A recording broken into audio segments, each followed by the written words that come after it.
தேவனுடைய பரிசுத்த நாமம் மகிமைப்படுவதாக. இந்த நாளுக்கான வேத வசனம் மார்க்கு 11 அதிகாரம் 23 வசனம். எவனாகிலும் இந்த மலையை பார்த்து நீ பெயர்ந்து சமுத்திரத்திலே தள்ளுண்டு போ என்று சொல்லி தான் சொன்னபடியே நடக்கும் என்று தன் இருதயத்தில் சந்தேகப்படாமல் விசுவாசித்தால் அவன் சொன்னபடியே ஆகும் என்று மெய்யாகவே உங்களுக்கு சொல்லுகிறேன். தேவனுடைய பரிசுத்த நாமம் மகிமைப்படுவதாக. நாம் எல்லாரும் தேவன் பகிர்ந்தளித்த விசுவாசத்திலே நாம் வாழுகிறோம். ஒரு சிலருக்கு அதிகமான விசுவாசம் உண்டு, ஒரு சிலருக்கு குறைவானது உண்டு. ஆனால் இந்த விசுவாசம் தேவனுடைய நன்மைகளை பெற்றுத்தரும் என்பதிலே சந்தேகமில்லை. ஆனால் இந்த விசுவாசத்தை நாம் எப்படி அணுகுகிறோம்? How we are applying the faith to receive God's blessing என்பது மிக முக்கியமாயிருக்கிறது.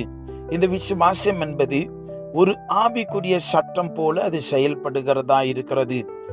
The faith works under a law. அந்த விசுவாச சட்ட ரீதியாகவே நாம் அதை பின்பற்ற வேண்டும். அப்பொழுது அதனுடைய பலனை காண முடியும். இந்த வசனத்திலே கவனிக்க வேண்டியது, தேவன் சொல்லுகிறார், உங்க பிரச்சனை மலை மாதிரி இருக்கிற பிரச்சனை, அசைக்க முடியாமல் இருக்கிற பிரச்சனையை பார்த்து நீங்கள் பேசுங்கள் என்று சொல்லி, ஆனா சொல்லுகிறபடியே தன்னுடைய உள்ளத்துல விசுவாசிக்க வேண்டும். கண்டிப்பாய் அது நடக்கும், சொன்னபடி அது நடக்கும் என்று சொல்லி. ஆனா எப்படி?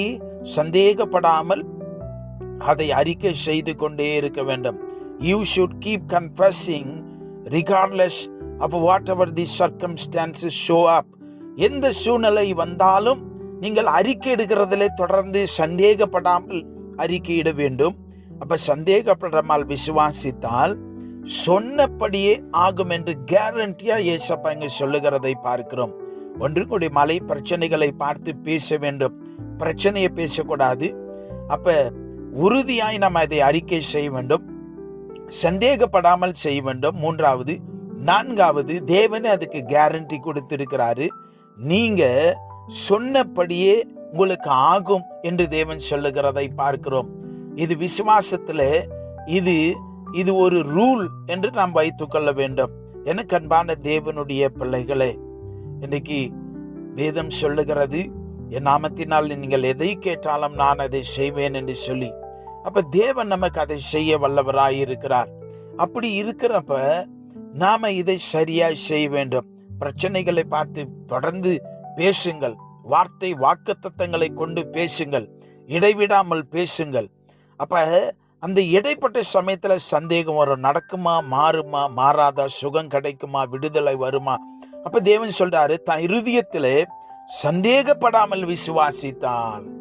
அப்ப 24 மணி நேரமும் எனக்கு கர்த்தர் ஜெயம் கொடுக்கிறார், விடுதலை கொடுக்கிறார், ரட்சிக்கிறார், சுகமாக்குகிறார் என்றே விசுவாசிக்க வேண்டும். சந்தேகப்படக்கூடாது, பின்னாடி போகக்கூடாது. அப்ப தேவன் சொல்றாரு, அப்படி இருந்தா மெய்யாகவே அது உங்களுக்கு கிடைக்கிறது. அல்லேலூயா. அதனால நிச்சயமா இருங்க. தேவனுடைய வாக்குகள், வாக்குத்தத்தங்கள் எல்லாம் இந்த உலகத்தில் எப்படி புவி ஈர்ப்பு விசை, the gravity force, the law of gravity எப்படி செயல்படுகிறதோ, ஒரு பொருளை தூக்கி போட்டா கீழே விழுகிறதோ, இந்த விசுவாசமும் அதை போன்றுதான். Faith is a spiritual force. பரலோகம் தேவனுடைய வார்த்தை, ஏசப்பா நமக்கு அதை மாதிரியாய் செய்து காட்டியிருக்கிறார். அதன்படி நாம் செய்கிற பொழுது நமக்கு அவைகள் உண்டாகிறது. அருமையான தேவ பிள்ளையே, கர்த்தர் உங்களுக்கு இரக்கம் செய்வார், கிருபை செய்வார். நாம் ஜெபிக்கலாமா? பரலோகத்தின் பிதாவே, இந்த உலகத்தில் எங்களுக்கு மாதிரியை வைத்து விசுவாசத்தை கொண்டு எப்படி ஜெயிக்க வேண்டும் என்று சொல்லிக் கொடுத்தீர். நம்முடைய அன்புக்காய் ஸ்தோத்திரம். இன்றைக்கும் பிள்ளைகள் தங்களுடைய வாழ்விலே பல இன்னல்கள், போராட்டங்கள், சூழ்நிலைகள் மத்தியிலே இப்படி வாக்குத்தத்தங்களை பற்றி கொண்டு அசைக்க முடியாததை போன்று மலை போன்றிருக்கிற பிரச்சனைகளை பார்த்து இப்படி வாக்குத்தத்தங்களை கொண்டு பேசி அவைகளினாலே ஜெயத்தை இவர்கள் காணப்போகிறதுக்காக எமக்கு நன்றி சொல்லுகிறோம். நீர் சத்தியபரர், வாக்கு மாறாதவர், வாக்குத்தத்தம் அந்த தேவன் உண்மையுள்ளவராயிருக்கிறபடினால எமக்கு நன்றி சொல்லுகிறோம். இப்படி பிள்ளைகளுக்கு அவிதமான இரக்கத்தை நீர் பாராட்டியர்களும் இரக்கம் செய்வீராக. இயேசு கிறிஸ்துவின் நாமத்தில் ஜெபிக்கிறோம் பிதாவே. ஆமென். God bless you.